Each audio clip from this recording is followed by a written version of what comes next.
ஓசன்னா ஓசன்னா ஓசன்னா தாவீதின் மைந்தனே ஓசன்னா ஓசன்னா ஓசன்னா ஓசன்னா தாவீதின் மைந்தனே ஓசன்னா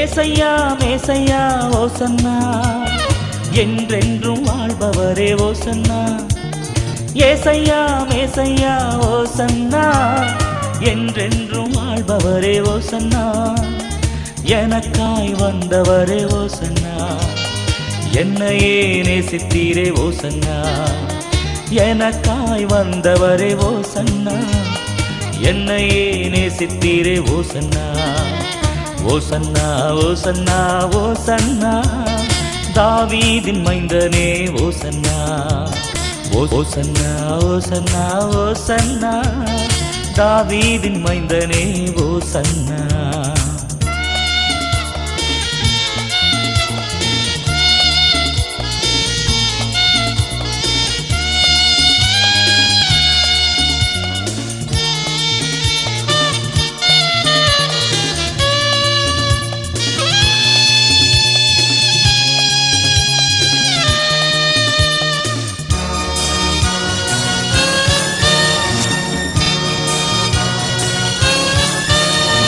கர்த்தாதி கர்த்தாவே ஓசன்னா கஷ்டமெல்லாம் நீக்கி நீரே ஓசன்னா கர்த்தாதி கர்த்தாவே ஓசன்னா கஷ்டமெல்லாம் நீக்கி நீரே ஓசன்னா நித்திய ராஜாவே ஓசன்னா நித்தமும் பாடிடுவேன் ஓசன்னா நித்திய ராஜாவே ஓசன்னா நித்தமும் பாடிடுவேன் ஓசன்னா ஓசன்னா ஓசன்னா ஓசன்னா தாவீதின் மைந்தனே ஓசன்னா ஓசன்னா ஓசன்னா ஓசன்னா தாவீதின் மைந்தனே ஓசன்னா அவருக்காக வாசஸ்தலம் உண்டு ಮಾಡಿ உனக்காகவும் எனக்காக ஒரு வாசஸ்தலத்தை உண்டாக்கி உனக்காக எனக்காக ஒரு மகிமையின் ஸ்தலத்தை உண்டாக்கி இருக்கிறார். அந்த மகிமையின் ஸ்தலத்தை தேவன் உண்டாக்கும் போது தூதர்களும் அதை பார்க்க ஆசையா இருந்தார்கள். யாருக்கப்பா இவ்வளவு அழகான அரண்மனை, யாருடைய அரண்மனைக்கு போவதற்கு வீதியெல்லாம் தங்கத்தை போல் இருக்கிறது,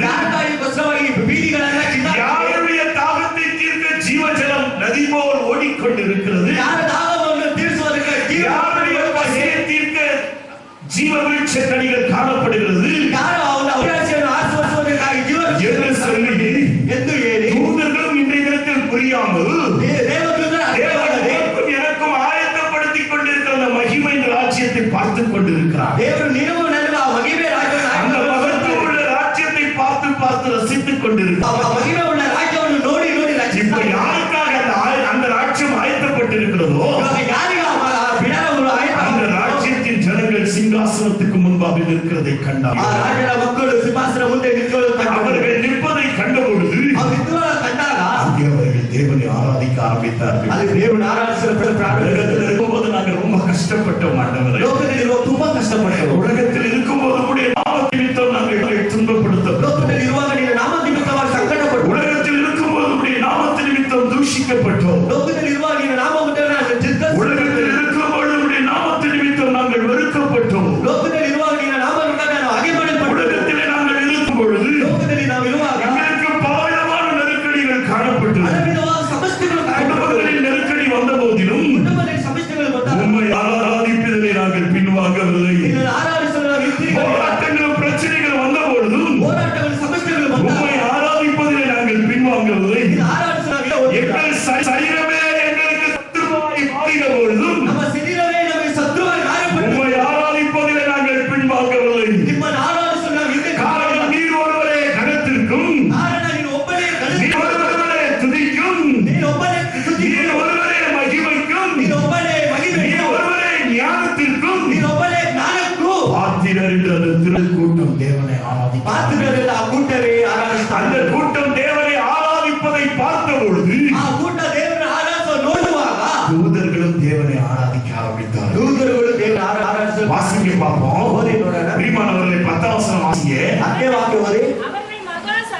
அவர்கள் மகா சத்தமிட்டு ரட்சிப்பின் மகிமை சிங்காசனத்தில் வீற்றிருக்கிற தேவனுக்கு உரியது என்று சொன்னார்கள். 11ஆம் வசனம் வாசிங்க. அதை பார்த்ததான தூதர்கள், நாங்கள் எங்கள் தேவனை எப்படி பாடுவது? எருசலேமே, உன்னை மறந்தால் என் வலது கை வேலை செய்கிறத மறந்து போகட்டும். எருசலேமே,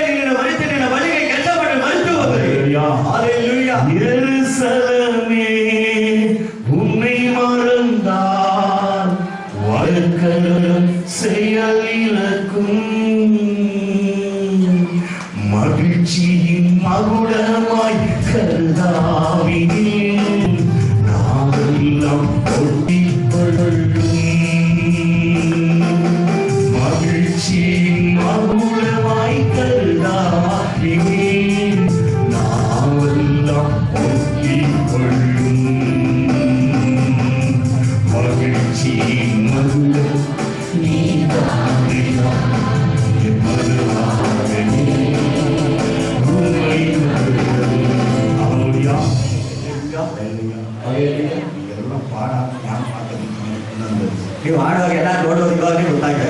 ஆராதனை முடிஞ்ச பிறகு நம்ம வேலை எத்தனையோ இருக்கு.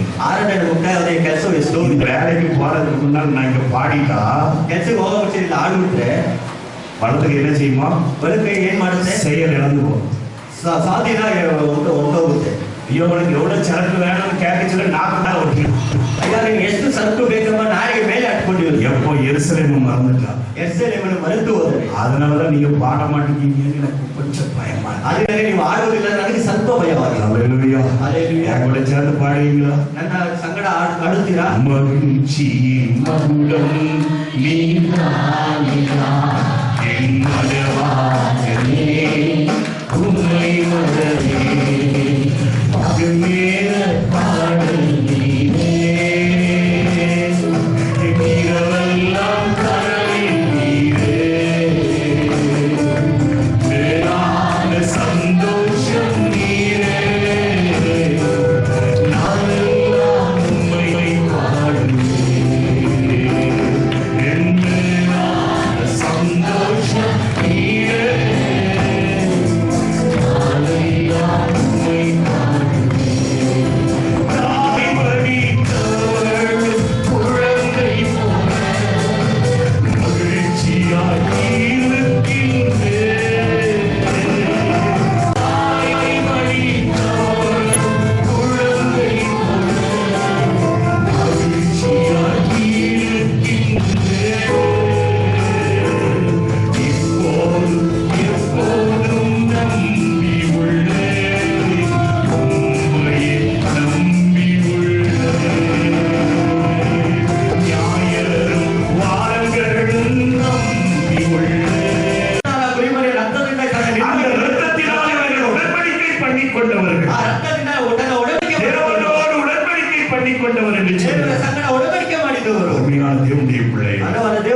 தேவனுடைய சபைக்குள் இருக்கிறதான நாம், தேவர சபையில் அவருடைய அரணுக்குள் இருக்கிறதான நாம், தேவர சபையில் நமக்கு ஒரு நம்பிக்கை இருக்கிறது. நமக்கு ஒரு நம்பிக்கை உண்டு. இந்த பூமி நிரந்தரம் அல்ல. இந்த பூமி நிரந்தரம். கர்த்தராகிய இயேசு கிறிஸ்துவானவர் தம்முடைய மகிமையோடு இந்த பூமிக்கு இறங்கி வரப்போகிறார். மகிமையிலே பூமிக்கு இறங்கி தம்முடைய வல்லமையோடு இந்த பூமிக்கு இறங்கி வரப்போகிறார். பலமுள்ள தேவன் எழுதி வருகிறார். ஹalleluya. கர்த்தருடைய நாமத்துக்கு மகிமை உண்டாவதாக. அவர் மகிமை நிறைந்தவராய் அவருடைய பாதங்கள் ஒளிவ மலையின் மேல் கால்கள் படும் பொழுது தன்ன மகிமைಯಿಂದ ಬರುವ ತನ್ನ ಎಣ್ಣೆ ಗುಡ್ಡದ ಮೇಲೆ ಕಾಲು ಇಡುವಾಗ அந்த ஒளிவ மலையானது இரண்டாக பிளக்கும். அந்த எண்ணெய் மரத குட்டவு இரண்டாகி உலகத்தின் ராஜாக்கள் இயேசுவுக்கு விரோதமாக யுத்தம் செய்யும்படியாய் போவார்கள். இயேசு லோகத்தில் இருக்கிற ராஜாக்கள் இயேசுவுக்கு விரோதமாக உலகத்தில் இருக்கிற ஜனங்கள் அவர் விரோதமாக யுத்தம் செய்ய போவார்கள். லோகத்தில் இருக்கிற ஜனங்கள் அதுக்கு விரோதமாக ரகசிய வருகையில் எடுக்கப்பட்ட சபையும் அதன பரவானிக பரவா சபையும் இயேசு கிறிஸ்துவோடு வருகிறதான தம்முடைய ஜனங்களும் இயேசு கிறிஸ்து தன்ன பரவாக இயேசு கிறிஸ்து தம்முடைய வல்லமையோடு இந்த பூமியில் இறங்கி வரும் பொழுது இயேசு கிறிஸ்து தன்ன பலமுள்ள பூமிக்கு இழுவாக அவருக்கு விரோதமாக யுத்தம் செய்யும்படியாய் அவருக்கு விரோதமாக யுத்தம் பண்ணுவாங்க. பூமியின் ராஜாக்கள் எழுந்து அவருக்கு விரோதமாய் போவார்கள். பூமியில் ராஜாக்கள் ஆத்துக்கு விரோதமாய் இயேசு கிறிஸ்து தாமே இயேசு கிறிஸ்து தம்முடைய சுவாசத்தினால் அந்த சாஸ்தவன்னு எல்லாரையும் ஊதி மடங்கடிப்பார். எல்லாரும் ஊதி சகரியாவின் புத்தகம் 14ஆம் அதிகாரம் சொல்கிறது. 2000 வருஷத்துக்கு முன்பு முன்பாக எருசலேமில் உச்சிತವಾಗಿ எவ்விதமாக கழுதையில் உட்கார்ந்து கொண்டு கತ್ತೆ ಮರಿ ಮೇಲೆ ಕುಳಿತುಕೊಂಡು அந்த தங்க வாசலின் மூலமாக ಚಿನ್ನದ ಬಾಗಿಲ ಮುಚ್ಚಿದವರು எருசலேமுக்குள் பிரயாணம் பண்ணினாலோ எருசலேமுக்கு பிரಯಾಣ ಮಾಡಿದರು. அதை போலவே அதன்ತೆಯೇ எடுத்துக்கொள்ளப்பட்ட பரிசுத்தவான்களோடு ಬೇರ್ಪಡಿಸಲ್ಪಟ್ಟ ಪರಿಶುದ್ಧರು ரகசிய வழியில் எடுத்துக்கொள்ளப்பட்ட சபையாகிய நம்மோடும் மர்மவான ಎತ್ತಲ್ಪಟ್ಟ ಸಭೆಯನ್ನು இயேசு கிறிஸ்து பவனியாகி ஒலிவ மலையிலிருந்து எருசலேமுக்குள் பிரவேசிப்பார். ಎಣ್ಣೆಮರದಿಂದ ಎರುಸಲೇಮಿಗೆ ಪ್ರವೇಶ ಮಾಡುತ್ತಾರೆ. ஹல்லேலூயா. எருசலேமிலே தம்முடைய சிங்காசனத்தை அவர் ஸ்தாபிப்பார். எருசலேமிலே தನ್ನ ಸಿಂಹಾಸನವನ್ನು ಸ್ಥಾಪನೆ ಮಾಡುತ್ತಾರೆ. சர்வ பூமிக்கும் மகிழ்ச்சியான அந்த எருசலேமில் தன்னுடைய சிங்காசனத்தை ஸ்தாபிப்பார். சர்வ பூமி எருசலேமில் ஆனந்தம் படுவது. அங்கே இருந்து இந்த உலகத்தை ஆளுகை செய்வார். அன்னித லோகವನ್ನು ಆಳ್ವಿಕೆ ಮಾಡುತ್ತಾರೆ. 1000 வருஷம் இந்த பூமியை ஆளுகை செய்வார். 1000 ವರ್ಷಗಳು ಈ ಭೂಮಿಯನ್ನು ಆಳ್ವಿಕೆ மீட்கப்பட்ட ஜனங்களாகிய நாமும் ஆளுகை செய்வோம். ರಚಿಸಲ್ಪಟ್ಟ ಸಭೆಯ ನಾವು அதன் அடையாளம் தானே ಅದನ್ನು ಗುರುತೇ ಇದು. வஸ்திரம் கொடுக்கப்பட்டிருக்கு. ಅದೇ ಬಿಳಿ ವಸ್ತ್ರವು ಕೊಡಲ್ಪಟ್ಟಿದೆ. ஹல்லேலூயா. ஹல்லேலூயா. ஹல்லேலூயா. வேதம் சொல்கிறது வாக்கியம் ಹೇಳುತ್ತದೆ. யோவான் பார்க்கும் பொழுது யோவான் ನೋಡಿದಾಗ அவர்கள் வெண்வஸ்திரம் தரித்தவர்களாய் காணப்பட்டார்கள். ಕಷ್ಟಪಟ್ಟು எது நிமித்தம் தவித்துக் கொண்டு இருந்தாயோ ಯಾವ ನಿಮಿತ್ತ ಕಷ್ಟಪಡುತ್ತಾರೆ அந்த தவிப்பை நீக்கி போகும்படியா ಒಂದಾಲು அவர் ஜீவ ஜலம் இருக்கிறதா அந்த நதி அண்டை கொண்டு போவார். ಜೀವ ಜಲವನ್ನ ಹೊರತಿಗಳ ಕಡೆಗೆ அவரே ஒரு தாகத்தை தீர்க்கும்படியாய் அந்த நதி அண்டை கொண்டு போவார். ಆದರೆ ನಿನ್ನ ತಾಕವನ್ನು ತೀರಿಸುವ ನದಿ ಬಳಿಗೆ ಕರ್ಕೊಂಡು நீ பசி அடைவதில்லை, ಇನ್ನೂ ಹಸಿವು ಆಗೋದಿಲ್ಲ, நீ தாகம் அடைவதில்லை. ನೀನು ದಾಹ ಆಗೋದಿಲ್ಲ. விடாய்த்த உன் ஆத்துமாவை அவர் திருப்தி ஆக்குவார். ನೀನನ್ನು ಆತ್ಮಗಳನ್ನು ತೃಪ್ತಿಗೊಳಿಸುತ್ತಾರೆ. எது நிமித்தம் நீ ஏங்கிக் கொண்டிருந்தாயோ, ಯಾವ நிமிತ್ತ நீ எது நிமித்தம் நீ விடாய்த்து போனாயோ, ಯಾವ நிமிತ್ತ நீ எது நிமித்தம் நீ சோர்ந்து போனாயோ, ಯಾವ நிமிತ್ತ ಸೋತು ಹೋದಿಯೋ அந்த சோர்ந்து போன வாழ்க்கையிலிருந்து ನೀನು ಸೋತುವಾದ ಜೀವನದಲ್ಲಿ உன் விடாய்த்ததான ஆத்துமாவை அவர் திருப்தியாக்குவார். ನೀನು ಮಾಡುವುದ ನಿನ್ನ ಆತ್ಮವನ್ನು ತೃಪ್ತಿಗೊಳಿಸುತ್ತಾರೆ. என்ன வேலை செஞ்சாலும் கை கூடி வர மாட்டேங்கிறது. ಏನೇ ಕೆಲಸ ಮಾಡಿದ್ರು ಕೈ ಕೂಡಿ ಬರುವುದಿಲ್ಲ. என்ன செஞ்சாலும் என் பிரயாசமெல்லாம் வீணாய் போய் கொண்டிருக்கிறது. ಏನೇ ಮಾಡಿದರೂ ನನ್ನ ಪ್ರಯಾಸವೆಲ್ಲ ವ್ಯರ್ಥವಾಗುತ್ತದೆ. வருமானம் கொஞ்சம் கூட தங்க மாட்டேங்கிறது என்று சொல்கிறார். வருமானம் ಸ್ವಲ್ಪ ನಿಂತುಕೊಳ್ಳುವುದಿಲ್ಲ. இதோ இந்த கூடார பட்டியில் கர்த்தருக்குள் வந்திருக்கிற உனக்கு, இது கூடார ಹಬ್ಬದ ಕರ್ತನ ಬಳಿ ಬಂದಿರುವ தேவனுடைய சிங்காசனமாகி அவருடைய ஆலயத்துக்குள் வந்திருக்கிற உனக்கு, ದೇವರ ಸಿಂಹಾಸನ ಆಲಯದಲ್ಲಿರುವ ನಿನ್ನನ್ನು ஆட்டுக்குட்டி அனுராக உன்னை நடத்தி செல்வார் என்று சொல்கிறார். ಕುರಿಮರಿ ಆದ ತಾಯಿயை ನಡೆಸುವಾಗ அவரே உன்னை நடத்துவார். ಆದರೆ ನಿನ್ನನ್ನು ನಡೆಸುತ್ತಾರೆ. கர்த்தர் நித்தமும் உன்னை நடத்தி வறட்சியான நாட்களில் உன்னை திருப்தியாக்குவார். ಕರ್ತನು ನಿನ್ನನ್ನು ನಿತ್ಯವೂ ನಡೆಸುತ್ತಾನೆ. இனி நீ வறண்டு போனவனாய் இருப்பதில்லை, ನೀನು ಬಂದಿರುವಾಗ ಇರುವುದಿಲ್ಲ, இனி நீ பலவீனம் உள்ளவனாய் இருப்பதில்லை. ಇರುವುದಿಲ್ಲ. அவர் உன்னை வறட்சியான பாதையிலே நடத்துகிற தேவன் அல்ல, ನಿನ್ನನ್ನು ಹಸಿರಾಗಿ ನಡೆಸುವ ದೇವರಲ್ಲ. வறட்சியான நாட்களிலும் திருப்தியாய் உன்னை நடத்துவார். ನಿನ್ನ ತೃಪ್ತಿಯಾಗಿ ಗೊಳಿಸುವ உன் எலும்பு இனி காய்ந்து போவதில்லை, ನೀನು ಇನ್ನೂ ಒಣಗಿ ಹೋಗುವುದಿಲ್ಲ. உன் எலும்பு வளர்ந்து போவதில்லை. ನೀನು ಇನ್ನೂ ಬಿದ್ದು ಹೋಗುವುದಿಲ್ಲ. உன்னுடைய எலும்பை அவர் இதமுள்ளதாக்குவார். ನಿನ್ನ ಮೂಳೆಗಳನ್ನು நீ நீர்ப்பாய்ச்சலான தோட்டத்தை போலவும் ನೀನು ನೀರು ಬೆಳೆದ வற்றாத நீரூற்றை போலவும் இருப்பார். ನೀನು ನೀರಿನಂತೆ ಇದ್ದೀರಿ. காரணம் ஆட்டுக்குட்டியானவர் தாமே தண்ணீரண்டை உன்னை கொண்டு செல்வார். ಕಾರಣ ಕುರಿಮರಿ ಎಕ್ಕಡಲೇ இது வரைக்கும் நீ எதற்காக கண்ணீர் வடித்துக் கொண்டு இருந்தாய்? இது வரைக்கும் நீ எதற்காக கவலைப்பட்டுக் கொண்டு இருந்தாயோ? ಯಾವಕ್ಕಾಗಿ ಚಿಂತೆ ಪಡ್ತಾ ಇದ್ದೀಯೋ கண்ணீர் எல்லாவற்றையும் துடைக்கும். ಆ ಕಣ್ಣೀರ್ ಎಲ್ಲವನ್ನೂ ಉಳಿಸುತ್ತಾನೆ. ஒரு கண்ணீர் யாவையும் துடைக்கும். கண்ணீர் யாவನ್ನೂ ಉಳಿಸುತ್ತಾನೆ. துன்பம் அதிகமே, இங்கு தொல்லை அதிகமே, கஷ்டம் அதிகமே, என்னில் நஷ்டம் அதிகமே.